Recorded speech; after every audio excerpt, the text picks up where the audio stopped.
बहुत समय पहले की बात है। एक गांव में एक टोपी बेचने वाला रहता था।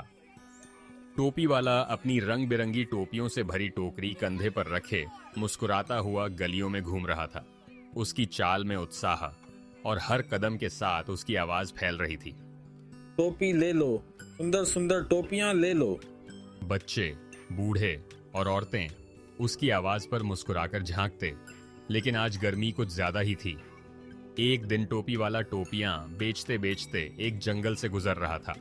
थकान के मारे वह पसीना पसीना हो गया था। थककर अपने माथे से पसीना पोंछता हुआ वह आगे बढ़ रहा था। उसकी चाल धीमी पड़ गई थी। उसने सोचा कि उसने थोड़ा आराम कर लेना चाहिए। तभी उसे एक बड़ा पेड़ दिखा। एक विशाल नीम के पेड़ की घनी छांव देखकर वह वहीं अपनी टोकरी नीचे रखता है और सुकून से लेट जाता है। बगल में उसकी टोकरी रखी थी जिसमें अभी भी ढेर सारी रंगीन टोपियां थीं। उसी पेड़ पर बैठे बंदर टोपी वाले की सारी चीजें देख रहे थे। जैसे ही टोपी वाला गहरी नींद में डूब गया, बंदरों का समूह फुर्ती से नीचे उतरता। वे टोकरी से एक एक कर टोपियां निकालने लगे और अपनी अपनी सिर पर पहनने लगे। देखते ही देखते कोई लाल टोपी, कोई नीली, कोई पीली पहनकर पेड़ पर चढ़ जाता है। पूरा पेड़ अब रंग बिरंगी टोपियों की दुकान लगने लगता है।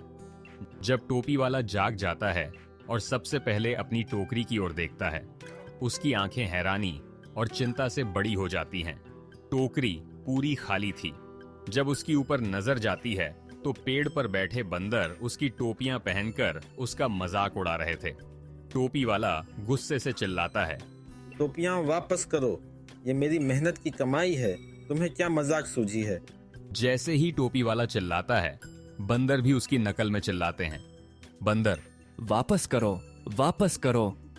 वे टहनियों पर उछलते कूदते रहते हैं। टोपी वाला समझ नहीं पाता कि क्या करे।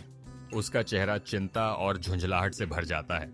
वह वहां पड़े पत्थर उठाता है और बंदरों पर मारता है।